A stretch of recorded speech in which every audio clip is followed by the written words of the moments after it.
Hi guys, Kaitlin Spano here, your fit pregnancy and postpartum coach. So I wanted to share this one thing that is so crucial to healing your diastasis that oftentimes gets overlooked every single time. So foot mechanics. If you are struggling to heal your diastasis, or maybe you are just finding out you have it and you're like, I don't even know where to start. The internet is loaded with information of what to do and what not to do, and it's too much. So I will tell you the one thing that often gets overlooked. Number one, you need to work on your posture. Number two, you need to work on your breath mechanics, because that is probably the reason why you have diastasis.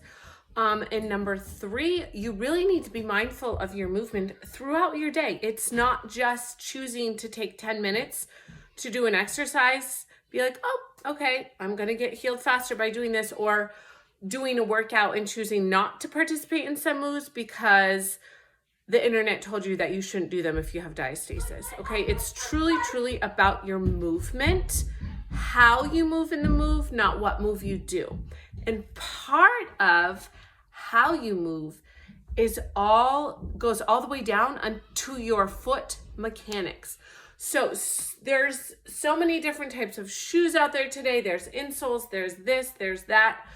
Depending on what you wear on a daily basis, it really is going to affect you one way or the other.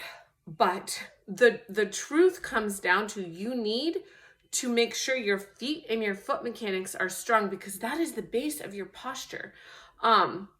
If you're wearing insoles or doing these things and you're wearing shoes throughout your workouts, I really encourage you to start going barefoot. Making sure you have a mat, so you don't step on things or you have an uncomfortable floor. If you have like a basement or something, make sure you have a mat down. You don't want to be on the concrete. That's a little rough. But truly just going barefoot and creating strong feet again, creating that strong foundation is really going to support the healing of your diastasis.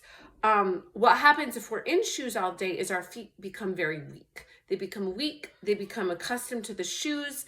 And a lot of times we think, we have poor knees, we have bad hips. A lot of times it goes down to people are saying, you need better shoes.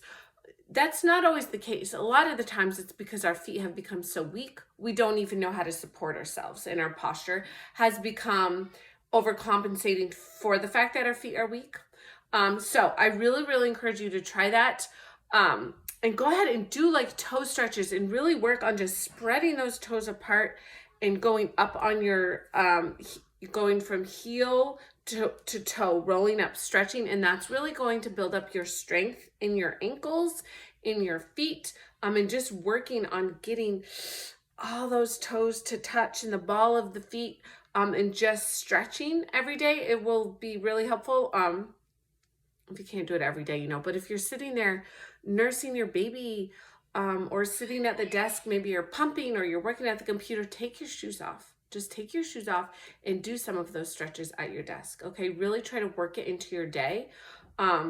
If you are working in an office, do you need your shoes? Just take them off if you need to when you're walking around your room. Anyways, some little tips, but those are the four most important things to work on: is your breathing, your posture, I don't remember how you move in the movements, and then your foot mechanics are so important to healing. So I hope that helps. Peace.